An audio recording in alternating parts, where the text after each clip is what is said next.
बिस्मिल्लाहिर्रहमानिर्रहीम। जो हमारा नेक्स्ट लेक्चर है वो कंप्यूटर एंड इंटरनेट क्राइम्स के ऊपर है। तो इसको हम स्टडी करते हैं कि इनमें कौन कौन सी चीज़ें आ जाती हैं।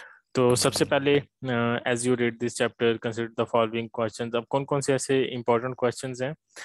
What key trade offs and ethical issues are associated with the safeguarding of data and information system. कहते हैं कि कौन कौन से ऐसे मतलब ट्रेड ऑफ्स का मतलब है कि पॉजिटिव्स हैं, नेगेटिव्स हैं, लिमिटेशंस हैं और एथिकल इश्यूज हैं जो कि डेटा सिक्योरिटी से रिलेटेड है। कि जब भी हमने अपनी इंफॉर्मेशन को सिक्योर करना है, डेटा को सिक्योर करना है, ऑर्गेनाइजेशन डेटा को सिक्योर करना है, तो उसमें कौन कौन से इंपॉर्टेंट ट्रेड ऑफ्स हैं, एथिकल इश्यूज हैं। अब number two, why has there been a dramatic increase in the number of computer related security incident in recent years. कि पिछले कुछ सालों के अंदर जो डेटा थेफ्ट के इश्यूज हैं वो बहुत ज़्यादा बढ़ गए।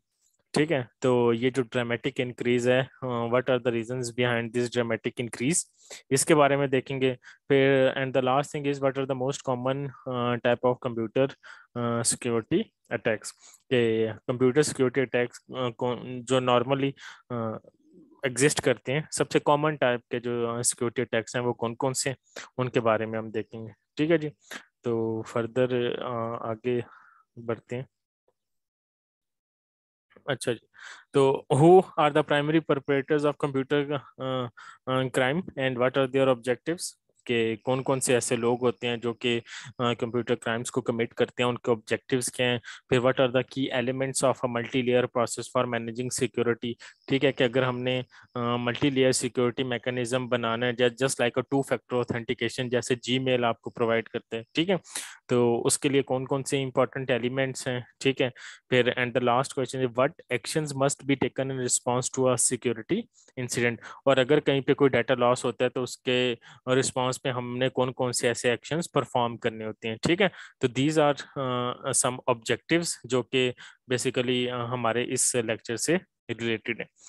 अब अगर हम आईटी सिक्योरिटी इंसिडेंट्स की बात करें या मेजर कंसर्न, कि ऑब्वियसली आजकल जितनी भी ऑर्गेनाइजेशंस हैं, हर ऑर्गेनाइजेशन अपने डेटा को मेंटेन करती है और डेटा को मेंटेन करते हुए उसने इस चीज़ को इंश्योर करना है कि सिक्योरिटी को जो डेटा सिक्योरिटी है वो जो है तो ब्रीच ना हो। ठीक है, तो security of information technology is of utmost importance. Obviously जो सिक्योरिटी है इज वेरी इंपॉर्टेंट।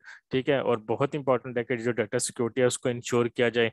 और इसमें हम सेफ गार्ड बेसिकली क्या करते हैं, हम बेसिकली उसमें सेफ गार्ड करते हैं कॉन्फिडेंशियल बिजनेस डेटा, कि जो एक ऑर्गेनाइजेशन का अपना डेटा है। ठीक है, उसकी फाइनेंशियल रिपोर्ट्स हैं। And the second is private customer and employee data, मतलब जो उसके एम्प्लॉयज का डेटा है और जो कस्टमर्स उसकी उससे सर्विसेज ले रहे हैं उसका जो डेटा है वो प्राइवेट है। ठीक है, तो वो डेटा कभी भी किसी दूसरे कंपनी को शेयर नहीं किया जाना चाहिए। जैसे आप लोग स्टूडेंट है तो स्टूडेंट्स का डेटा कभी भी किसी और कंपनी को नहीं देना चाहिए फॉर देयर डेटा प्रोसेसिंग और एनालिसिस। अब protect against malicious act of theft और डिसरप्शन।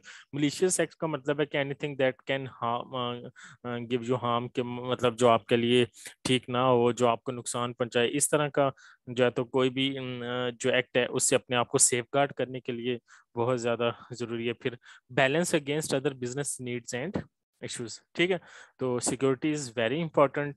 एक तो सेफ गार्ड के लिए कि हम अपने बिजनेस डेटा को, private customer and employee data को सिक्योर कर सकें। फिर सिक्योरिटी क्यों ज़्यादा ज़रूरी है, कि हम अपने आप को प्रोटेक्ट कर सकें against malicious act of theft. Theft का मतलब होता है चोरी। ठीक है ना, कि कोई भी हमसे डाटा चोरी ना कर सके, इससे हम अपने आप को प्रोटेक्ट कर सकें। फिर third is to maintain a balance against other business needs and issues. ठीक है, अब number of IT related security incident is increasing around the world, और पूरी दुनिया में ये जितने भी आईटी रिलेटेड इंसिडेंट्स है ये इंक्रीज हो रहे हैं। अच्छा जी, फर्दर हम आगे चलें तो increased complexity increases vulnerability. Obviously कि जितने ज़्यादा आपके पास मोबाइल एप्लीकेशंस आ रही हैं और जितना हम पूरी दुनिया इंटरनेट को यूज़ करती है तो उतनी ज़्यादा जो है तो वल्नरेबिलिटीज़ का मतलब है कि उतनी ज़्यादा जो हैकर्स हैं और जो इस तरह के लोग हैं कि जो डेटा थेफ्ट की तरफ जाते हैं, डेटा इंफॉर्मेशन को बेसिकली जो है तो हैक करते हैं। ठीक है, तो वो लोग उतना ज़्यादा उनके लिए एक न्यू अपॉर्चुनिटीज आती हैं कि वो हार्म पहुंचा सकें। तो इंक्रीजिंग कॉम्प्लेक्सिटी इंक्रीजेस वल्नरेबिलिटी का मतलब यह है कि जितनी ज़्यादा कॉम्प्लेक्सिटी इंक्रीज होगी उतने ज़्यादा जो चांसेस हैं कि आपका डेटा हैक हो सकता है वो इंक्रीज होंगे। अब computing environment is enormously complex, ठीक है, continues to increase in complexity, number of entry points expand continuously। Entry points का मतलब है जस्ट लाइक जैसे हम स्टार मैक्स टोपोलॉजी की बात करते हैं ना कि 1-to-1 कनेक्शन है, ठीक है, हर कंप्यूटर एक दूसरे के साथ कनेक्टेड है। तो जितने ज्यादा एंट्री पॉइंट्स होंगे, ठीक है, उतने ज्यादा उसमें जो सिक्योरिटी इंपॉर्टेंस है या सिक्योरिटी को इंश्योर करना उतना ज्यादा मुश्किल होता जाता है, ठीक है। Higher computer user expectations, computer help desk under intense pressure forget to verify user IDs और चेक ऑथराइजेशन। और कहते हैं कि बहुत से ऐसे सिचुएशंस आती हैं कि जहाँ पे जो कंप्यूटर हेल्प डेस्क हैं उनको यूजर्स को वेरीफाई करना बहुत ज्यादा प्रॉब्लम आती है। जैसे समटाइम्स आपसे वो कहते हैं ना कि आर यू अ रोबोट, ठीक है, और आप कहते हैं कि I am not a robot, click करते हैं। तो ये जो वेरिफिकेशन चेक होता है ये इसलिए किया जाता है कि कोई मतलब कंप्यूटर से ऑटोमेटिक रिक्वेस्ट तो नहीं आ रही यूजर्स की कि वो जो है तो सिस्टम को यूज करना चाहिए, ठीक है। अदरवाइज हम जो सिस्टम्स होते हैं वो इरेलीवेंट रिक्वेस्ट की वजह से बहुत ज्यादा स्लो हो जाएंगे। आप computer users share login IDs and passwords, मतलब जो कंप्यूटर यूजर्स हैं वो एक दूसरे के साथ लॉगिन आईडीज भी समटाइम शेयर करते हैं, ठीक है, पासवर्ड्स भी शेयर कर देते हैं, जिसकी वजह से जो इंसिडेंट्स है वो बहुत ज्यादा इंक्रीज हो गए। तो इसीलिए कहा जाता है जैसे मोबाइल बैंकिंग है, तो बैंकिंग में भी आप डिफरेंट जब बैंक्स को यूज करते हैं तो वो हमेशा आपको मैसेज भेजते हैं कि please do not sure your ATM pin with anyone, ठीक है। तो वो इसलिए कि जब आप इस तरह की चीजें शेयर करते हैं तो ऑब्वियसली जो ऐसे सिक्योरिटी रिलेटेड इंसिडेंट्स होते हैं वो बढ़ जाते हैं। अच्छा जी, उसके बाद why computer incidents are so prevalent को हम फर्दर कंटिन्यू करें तो expanding changing systems equal new risk. Obviously कि जैसे नेटवर्क एरा आजकल हर जगह जो है तो कोई ना कोई नेटवर्क क्रिएट किया है। अगर हमने इंट्रानेट भी है, लोकल एरिया नेटवर्क भी है, मेट्रोपॉलिटन एरिया नेटवर्क की जैसे डिफरेंट टाइप्स होती हैं। इसी तरह एक ऑर्गेनाइजेशन के अंदर जो नेट होता है उसको इंट्रानेट भी हम समटाइम्स कहते हैं, ठीक है। तो जितना ज्यादा ये नेटवर्क्स आएंगे उतने ज्यादा सिक्योरिटी रिलेटेड इश्यूज आ सकते हैं। तो personal computers connect to network with millions of other computers. हम मतलब जैसे ही हम इंटरनेट के साथ कनेक्ट होंगे तो इट्स मीन कि now we are connected with millions of other computer networks. तो obviously we are now under a threat. फिर इंफॉर्मेशन टेक्नोलॉजी यूबिशियस, यूबिशियस का मतलब होता है कि आप ऑनलाइन घर बैठ के ऑर्डर प्लेस कर दें, ठीक है, और ऑटोमेटिकली आपकी घर बैठे बैठे आपकी पेमेंट हो जाए, बिल पेमेंट हो जाए, ठीक है। तो इसको हम कहते हैं यूबिशियस कि आप कंप्यूटिंग को इतना आसान बना दें, ठीक है, कि वो आपके हर तरह के काम कर सकें, ठीक है। Necessary tool for organisation of to achieve goals.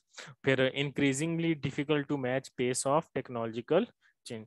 तो इंफॉर्मेशन टेक्नोलॉजी का ये एरा है, बेसिकली नेटवर्क का एरा है, जिसकी वजह से जो न्यू रिस्क हैं वो आ रहे हैं।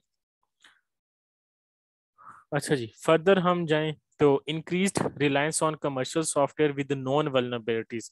इंक्रीज रिलायंस का क्या मतलब है कि आजकल हमें पता है कि कुछ ऐसे सॉफ्टवेयर हैं जो कि मार्केट के अंदर अवेलेबल हैं और उन सॉफ्टवेयर के अंदर इश्यूज भी हैं, लेकिन फिर भी हम उनको यूज करते हैं, ठीक है। एक्सप्लॉइट मतलब अटैक ऑन इंफॉर्मेशन सिस्टम, वो क्या करते हैं कि बेसिकली हमारा जो इंफॉर्मेशन उस पर अटैक करेंगे। Take advantage of system vulnerabilities due to poor system design और इम्प्लीमेंटेशन। मतलब जो अगर जैसे हम सिक्योरिटी की बात करते हैं ना कि अगर सिक्योरिटी में कहीं पे भी कोई प्रॉब्लम होगी तो जो अटैकर होगा वो उसी चीज को अटैक करता है, ठीक है। तो एक्सप्लॉइट का मतलब है कि जहां पे भी कोई वल्नरेबिलिटी का होगी, वल्नरेबिलिटी का मतलब है कि जिस चीज को अटैक किया जा सकता है पॉसिबल, ठीक है।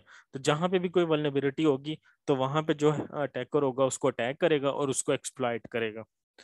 अच्छा जी, उसके बाद ड्यू टू और ये जितनी भी वल्नरेबिलिटीज होते हैं ये पुअर सिस्टम डिजाइन की वजह से एक तो आ सकती हैं। सेकंड ये कि आपने इम्प्लीमेंटेशन जो है तो उसकी बहुत बैड इम्प्लीमेंटेशन किया, ठीक है, इन टर्म्स ऑफ प्रोग्रामिंग। अब इनके जो पैच हैं, fix to eliminate the problem. Patch का मतलब क्या होता है, समटाइम्स हम अपडेट लाते हैं, ठीक है, ये नेक्स्ट वर्जन आते हैं, ठीक है, या ये जो पीस ऑफ कोड होता है जिसमें कुछ वल्नरेबिलिटी है उसको हम फिक्स करते हैं कि वो उस प्रॉब्लम को खत्म कर दे।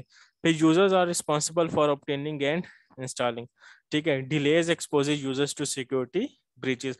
अब ये जितने भी सिक्योरिटी अपडेट्स आती हैं ना, समटाइम्स एंड्रॉयड के भी वर्जन्स के डिफरेंट आपको सिक्योरिटी अपडेट्स आ रही होती हैं और कहा जाता है कि सिक्योरिटी पैच अपडेटेड, ठीक है। तो ये यूजर की रिस्पॉन्सिबिलिटी होती है कि वो इनको इन अपडेट्स को इंस्टॉल करें। अगर आप इंस्टॉल नहीं करेंगे तो आपके जो मोबाइल सिस्टम होगा उसमें अपडेटेड सिक्योरिटी पैचेस नहीं होंगे, जिसकी वजह से आपको प्रॉब्लम आ सकती है, ठीक है। ये जो लास्ट पॉइंट लिखा है कि delays expose users to security breaches. अच्छा जी, फर्दर, अब zero day attack before a vulnerability is discovered और फिक्स्ड। मतलब अभी आपको ये नहीं पता कि सिस्टम में खामी कहाँ थी, और कोई अगर अटैक आ जाते तो हम कहेंगे that is a zero day attack, ठीक है ना। US companies rely on commercial software with non vulnerabilities. क्या मतलब कि जो नॉर्मली यूएस कंपनीज होती हैं वो उन सॉफ्टवेयर के ऊपर रिलाई करते हैं जिनकी खामियां पता होती हैं। जिसकी खामी नहीं पता होगी तो मे बी वो ऐसी खामी हो कि जो आपको बहुत बड़ा नुकसान करते हैं, ठीक है। तो ये भी एक इम्पॉर्टेंट बात है कि अगर आपको किसी सॉफ्टवेयर की खामी पता है तो फिर आप उसको ज़रा इम्प्रूव करने की कोशिश करते हैं और उसको केयरफुली यूज़ करते हैं। लेकिन जिसकी खामी नहीं आपको पता तो ऑब्वियसली वो फिर मे बी आपको ज़्यादा प्रॉब्लमेटिक हो। अच्छा जी, so now we will talk about different types of exploits. So most frequent attack is on a network computer from an outside source. Can also attack smartphone. अब इसमें there are different types of attacks जिसमें virus है, worms, trojan horse, botnet and distributed denial of services हैं। तो इनको हम one by one देखेंगे कि ये क्या होते हैं। अच्छा जी, तो types of attack, number one, types of exploits. उसमें जो है टाइप्स ऑफ अटैक में root kit, spam and phishing. अब this three are very important, इनका आपको पता होना चाहिए कि ये क्या होते हैं। इनको अभी आगे हम डिस्कस करेंगे। अच्छा जी, वायरसेस, अगर हम पहले वायरस की बात करें तो virus is also piece of programming code usually disguised as something else. मतलब कि ये होता तो प्रोग्रामिंग कोड है लेकिन समटाइम्स आपको उसकी आप समझते हैं कि जैसे इमेज है, ठीक है, और आप एक इमेज के ऊपर क्लिक करते हैं और वो ऑटोमेटिकली आपको रिडायरेक्ट करते हैं टू सम अदर लिंक जो कि अल्टीमेटली आपके जो ब्राउजर हिस्ट्री है, डाटा है, वो आपसे लेंगे, ठीक है। तो कॉज अनएक्सपेक्टेड और अनडिजायरेबल बिहेवियर, ठीक है। समटाइम्स आपने देखा होगा कि आपके जो फोल्डर्स हैं, सी ड्राइव है, डी ड्राइव है, उसमें ऑटोमेटिकली फोल्डर्स की शॉर्टकट बनना शुरू हो जाती है, ठीक है। तो मतलब we don't need those folders, वो ऑटोमेटिकली बनते हैं। तो वायरस हमेशा अनएक्सपेक्टेड और अनडिजायरेबल बिहेवियर्स क्रिएट करते हैं and often attach to files. मतलब जो ईमेल्स के अंदर फाइल्स आती हैं उनमें नॉर्मली वायरसेस अटैच किया जाता है। इसीलिए जो जीमेल है और जो हॉटमेल, जो आजकल की ईमेल्स हैं, वो जब भी आपको ये अटैचमेंट भेजते हैं ना तो वो सबसे पहले स्कैन करते हैं कि इसमें वायरस तो नहीं है, स्कैनिंग फॉर वायरस आ रहा होता है। तो ये उन्होंने बहुत अच्छा बिल्ट इन फंक्शन दे दिया कि ईमेल्स के साथ कोई अटैचमेंट ऐसी ना है। डिलीवर अ पेलोड, पेलोड का मतलब क्या है कि जो वायरसेस होते हैं उनको एक टास्क दिया जाता है, और फॉर एग्जांपल एक वायरस का टास्क ये है कि वो जिस भी कंप्यूटर में जाएगा उसके अंदर जितनी भी कोई इंफॉर्मेशन है या इमेजेस हैं वो उनको हैक करेगा, और जैसे ही उस कंप्यूटर को नेटवर्क के साथ कनेक्ट किया जाएगा वो वायरस जिस बंदे ने लॉन्च किया है उसको डाटा ट्रांसमिट करना शुरू कर। तो पेलोड का मतलब है कि उसको कोई ना कोई टास्क दिया जाएगा जिस टास्क को वो परफॉर्म करेगा। अच्छा जी, viruses do not spread from computer to computer, must be passed on to other users through infected email। जैसे अभी बात कर रहा था कि ईमेल्स के थ्रू वायरसेस स्प्रेड हो सकते हैं। फिर डाउनलोड और ऑफ इन्फेक्टेड प्रोग्राम, मतलब कुछ ऐसी गेम्स होती हैं ऑनलाइन, क्या जब आप उनका सेटअप फाइल, एक्जी फाइल को डाउनलोड करते हैं तो उसके साथ भी वायरसेस अटैच किए होते हैं, ठीक है, जो कि फिर आपके सिस्टम में इंटर होते हैं। अब विजिट टू इन्फेक्टेड वेबसाइट, कुछ ऐसी वेबसाइट्स हैं आप उन वेबसाइट्स को विजिट करते हैं तो ऑटोमेटिकली फिर जो है तो वायरसेस आना शुरू हो जाती हैं, ठीक है। अब further, macro viruses, most common and easily created viruses created in an application macro language in fact document and template. तो कुछ ऐसे वायरसेस हैं कि जो आपके डॉक्यूमेंट्स और टेम्पलेट्स को इफेक्ट करते हैं, ठीक है। तो और ये जो है तो इजीली क्रिएट कर सकते हैं यूजिंग डिफरेंट मैक्रो लैंग्वेजेस, तो इनको हम मैक्रो वायरसेस कहते हैं। अच्छा जी, ये तो वायरसेस का एक इंट्रोडक्शन आ गया कि वायरसेस स्प्रेड कैसे होते हैं, ठीक है, और मैक्रो वायरसेस क्या हैं। अब अगर उनकी टाइप्स के अंदर कुछ होते हैं वर्म्स, ठीक है जी। तो अगर हम वर्म्स की बात करें तो harmful programs reside in active memory of a computer, मतलब there are some harmful programs। तो ये जो worms है ये एक ऐसा वायरस है जो कि आपके कंप्यूटर की मेमोरी में बेसिकली अटैक करते हैं, ठीक है, और अपने आप को डुप्लीकेट कर लेते हैं। Can propagate without human intervention, मतलब कुछ ऐसे वायरसेस होते हैं जब तक आप उन पर डबल क्लिक नहीं करेंगे वो एक्टिवेट नहीं होते, लेकिन ये जो वर्म्स हैं अगर आप उन पे कोई क्लिक करते हैं नहीं करते ये ऑटोमेटिकली अपने आप को प्रोपोगेट करते हैं और डुप्लीकेट करते हैं, ठीक है, क्लोन्स बनने शुरू हो जाते हैं। Negative impact of worm attack, negative impact क्या होगा कि एक तो आपका डाटा लॉस होगा, फिर प्रोडक्टिविटी, मतलब आपका सिस्टम बहुत स्लो हो जाएगा, और जो आईटी वर्कर्स हैं समटाइम्स वो जो अपनी मेहनत कर रहे हैं जैसे कुछ प्रोग्राम्स लिख रहे हैं तो उनके प्रोग्राम्स को मतलब ये डिस्ट्रॉय कर सकते हैं, उनकी एफर्ट डिस्टर्ब कर सकते हैं। तो ये इसके कुछ नेगेटिव एस्पेक्ट्स हैं। अच्छा जी, फर्दर हम आगे चलें, ट्रोजन हॉर्सेस। तो इसमें malicious code hidden inside seamlessly harmless program, मतलब फॉर एग्जांपल आपने माइक्रोसॉफ्ट ऑफिस इंटरनेट से डाउनलोड किया। अब माइक्रोसॉफ्ट ऑफिस तो माइक्रोसॉफ्ट ऑफिस में तो कोई वायरस नहीं है, लेकिन इसके साथ इंटेंशनली अगर एक ऐसा पीस ऑफ कोड अटैच कर दिया कि जो वायरस है तो उसको हम ट्रोजन हॉर्स कहते हैं। तो ये कुछ एक ऐसा मलिशियस कोड होता है जो कि नॉर्मली ऐसे सॉफ्टवेयर के साथ अटैच करते हैं जो कि खुद इटसेल्फ जो है तो हार्मफुल नहीं होते। तो यूजर्स को, क्योंकि यूजर्स को पता है कि ये फॉर एग्जांपल मैं माइक्रोसॉफ्ट ऑफिस कर रहा हूँ इसमें तो कोई वायरस नहीं है, लेकिन यूजर को ये नहीं पता होता कि इसके साथ जो है तो जो एक एडिशनल आइटम को इंस्टॉल हो रहा है वो वायरस है। तो users are tricked into installing them, मतलब यूजर्स को ये कहा जाता है कि आप इनको इंस्टॉल करें। जैसे बहुत सी फेसबुक के ऊपर एप्लीकेशंस आती हैं, आपको कहा जाता है कि इंस्टॉल इट, बहुत सी गेम्स ऐसी आती हैं, फोटो एडिटिंग की एप्लीकेशंस इस तरह की आती हैं, तो आपको कहा जाता है आप इन्हें इंस्टॉल करें, और जब आप इंस्टॉल करते हैं तो फिर आपको प्रॉब्लम फेस करना पड़ती है। इसी तरह लॉजिक बॉम्ब, मतलब ये जो ट्रोजन हॉर्सेस होती हैं जब तक इनके ऊपर आप डबल क्लिक नहीं करते ये उस वक्त तक एग्जीक्यूट नहीं होते। वॉर्म्स की तो मैं बात कर रहा था ना कि वॉर्म्स को कोई जरूरत नहीं है कि आप उसके ऊपर क्लिक करें ना करें, वो एक्टिवेट हो जाएंगे और डुप्लीकेट करना शुरू कर देंगे। ट्रोजन हॉर्सेस उस वक्त तक अपना काम स्टार्ट नहीं करते जब तक आप उनके ऊपर डबल क्लिक नहीं करते, ट्रिगर नहीं करते, इसलिए हम इनको कहते हैं कि works like a logic bomb. अब बॉटनेट्स की अगर हम बात करें तो large group of computers controlled from remote location bye hackers without the knowledge और कंसेंट ऑफ देयर ओनर, मतलब बॉटनेट्स का मतलब क्या है कि फॉर एग्जांपल एक ग्रुप ऑफ कंप्यूटर्स हैं जो कि मतलब हैकर्स कंट्रोल कर रहे हैं, लेकिन जिनके कंप्यूटर्स हैं उन्हें ये नहीं पता कि उनके जो कंप्यूटर्स हैं वो हैकर्स उनका डेटा सारा मॉनिटर कर रहे हैं। तो collective processing capacity exceeds that of world's most powerful super computers, eliminate that one in four personal computer in the is part of a botnet.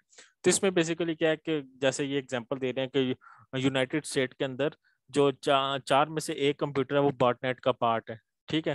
तो मतलब dealing with bot computers within organization network can be expensive, कहते हैं कि अगर आप एक organisation से अंदर रहते हुए इनके साथ डील करना चाहते हैं तो उसके लिए आपको काफ़ी जो है तो ये मुश्किल होती है। तो बॉटनेट्स को आप जस्ट ये समझें कि ये एक लार्ज ग्रुप ऑफ कंप्यूटर्स हैं, ठीक है, और इन कंप्यूटर्स को जो हैकर्स हैं वो कंट्रोल करते हैं। और फॉर एग्जांपल जैसे हम लोग अगर लैपटॉप को यूज़ करते हैं तो हमें नहीं पता कि हमारे पास कौन कौन सी ऐसी ऑर्गेनाइजेशन है जो अभी भी मॉनिटर करते हैं कि हम लैपटॉप के अंदर किन वेबसाइट्स को ओपन कर रहे हैं, कहाँ पे ट्रांजैक्शंस कर रहे हैं, ठीक है। तो इसको हम बॉटनेट कहते हैं। अब डिस्ट्रीब्यूटेड डिनायल ऑफ सर्विस का मतलब है कि जैसे फेडरल बोर्ड में रिजल्ट आया और मैंने अपना रोल नंबर एंटर किया लेकिन मुझे आगे से पेज नॉट फाउंड आना शुरू हो गया, तो इसको कहते हैं डिनायल ऑफ सर्विस, मतलब जो सर्विस मुझे चाहिए वो मिल नहीं रही, ठीक है। तो इसको हम डिस्ट्रीब्यूटेड डिनायल ऑफ सर्विस कहते हैं। तो malicious hacker takes over computers on the internet and causes them to flood a target site with demands for data and other small tasks, ठीक है जी। अब these the computers that are taken over are called zombies। ये वही बात है कि जिन computers को ये हैकर्स होते हैं ये अपने कंट्रोल में लेते हैं, फिर जाहिर है कि उनको वो जुम्बीज कहते हैं। जुम्बीज का मतलब है वो अपनी मर्जी से काम नहीं करेंगे, जो उन्हें कहा जाता है उसके मुताबिक एक्ट करेंगे, ठीक है। Does not involve a break in at the target, target machine is busy responding to a stream of automated request, ठीक है। अब तो ये जो पहले मैं आपको बात बता रहा था कि अगर आप लॉगिन आईडीज को ऑथराइज नहीं करेंगे तो ऐसा भी हो सकता है कि एक कंप्यूटर या एक रोबोट जो है वो ऑटोमेटिकली रिक्वेस्ट एक वेबसाइट को भेजता जा रहा है, ठीक है। तो जब ऑटोमेटिक रिक्वेस्ट आएंगी तो एक वक्त ऐसा आएगा कि वो वेबसाइट ही स्लो होना शुरू हो जाएगी, ठीक है। और यही काम जब नॉर्मली यहाँ पे फेडरल बोर्ड में या और डिफरेंट बोर्ड्स के जब रिजल्ट आते हैं ना, तो जो फर्स्ट फ्यू आवर्स होते हैं उसमें एकदम से वेबसाइट स्लो होना शुरू हो जाती है, ठीक है। तो और स्लो होने का बेसिकली रीजन ये होता है कि नंबर ऑफ रिक्वेस्ट बढ़ती हैं। तो जैसे नंबर ऑफ रिक्वेस्ट एक ऐसे थ्रेशोल्ड को क्रॉस करती हैं तो फिर जो है तो वेबसाइट ब्रेक करना शुरू करते हैं, ठीक है। तो इसको हम कहते हैं distributed denial of service. Distributed denial denial of service का मतलब है कि कोई आप सर्विस किसी वेबसाइट से चाह रहे हैं लेकिन वो आपको सर्विस नहीं मिल रही। अच्छा जी, rootkit set of program that enables its user to gain administrator level access to a computer without the end user consent or knowledge। ये वही बात है कि मतलब ऐसे कुछ प्रोग्राम्स होते हैं जो अगर मैं अपने लैपटॉप मेरे लैपटॉप के अंदर अगर वो आ जाएंगे तो जो एक एडमिनिस्ट्रेटिव लेवल एक्सेस होती है ना, कि एडमिनिस्ट्रेटर वो होता है जो आपके कंप्यूटर के हर तरह की सेटिंग्स कंट्रोल कर सकते हैं, तो वो सारी एक्सेस वो ले लेते हैं और आपको पता ही नहीं होता कि आप ये एक्सेस जो है तो किसी और बंदे के पास है, ठीक है। तो hackers can gear full control, मतलब उनके पास सारा कंट्रोल आ जाता है और वो अपनी मर्जी की जो इंफॉर्मेशन है वो जब चाहे वो ले सकते हैं। तो इसको हम रूट किट कहते हैं। इसी तरह स्पैम, आजकल जो नॉर्मली ये ईमेल्स वगैरह जो आपके स्पैम फोल्डर में जाती हैं, ठीक है। स्पैम ईमेल्स वो होती हैं जो आप नहीं चाहते लेकिन आपको वो ईमेल्स आ रही होती हैं, जिसको हम अनसॉलिसिटेड ईमेल्स कहते हैं, ठीक है। तो जब एक लार्ज नंबर ऑफ पीपल हैं वो इसको अगर रिपोर्ट करते हैं तो ऐसी ईमेल्स को ब्लॉक कर दिया जाता है और स्पैम फोल्डर में जाती हैं, ठीक है। Completely automated public Turing test to tell computers and human apart. Captcha, ये जो कैप्चा कोड नहीं होता इसको completely automated public Turing test कहते हैं, ठीक है। To tell computers and humans apart, मतलब ये वो कोड होता है वो जो हमें कोड लिखने का कहा जाता है। इससे हमें ये पता चलता है कि जो हमारे पास जो जो भी एक रिक्वेस्ट आ रही है वो किसी एक रोबोट से आ रही है या एक कोई इंसान उसको यूज कर रहा है, ठीक है। जो हमें लिखना पड़ता है कि I am not a report, इस तरह का टेस्ट। अच्छा जी, उसके बाद phishing act of using email fraudulently to keep to get recipient. वो फिशिंग का मतलब यह है कि आप किसी और बंदे की कोई आइडेंटिटी चोरी करके आप उसको कोई मैसेज करते हैं और उसका पर्सनल डेटा हैक कर लेते हैं, इस चीज़ को हम फिशिंग कहते हैं। legitimate looking emails lead users to counterfeit web sites, ठीक है। ये वही बात है कि आपको एक बहुत अच्छी, फॉर एग्जाम्पल कंपनी है, उसी का ईमेल एड्रेस यूज करके कोई एक ऐसी ईमेल बना के भेजी जाए कि आपकी जॉब हो गई है, आप हमें इतने पैसे भेजें या अपने डॉक्यूमेंट्स को यहाँ पे भेज दें, और आप अगर भेजते हैं और बाद में पता चलता है कि ये कंपनी एग्जिस्ट ही नहीं करती, ठीक है। लेकिन आप मतलब वो इतना एक्यूरेट काम होता है, इतना उन्होंने फॉर्मेट को फॉलो किया होता है कि आपको पता ही नहीं चलता कि आपके साथ ये कोई फ्रॉड हो रहा है, ठीक है। तो इस तरह की जो जिसको हम आइडेंटिटी थेफ्ट भी कहते हैं, तो ये फिशिंग इस कैटेगरी में आ जाएगा। ये एक ईमेल भी है फिशिंग से रिलेटेड, ठीक है। तो ये हमने कुछ टाइप्स को पढ़ लिया, आगे ये टाइप्स ऑफ प्रोप्राइटर्स है, इसको हम फर्दर आगे कंटिन्यू करेंगे। यहाँ तक अगर आपका कोई क्वेश्चन हो तो फिर आप पूछ सकते हैं, ठीक है जी। Thank you.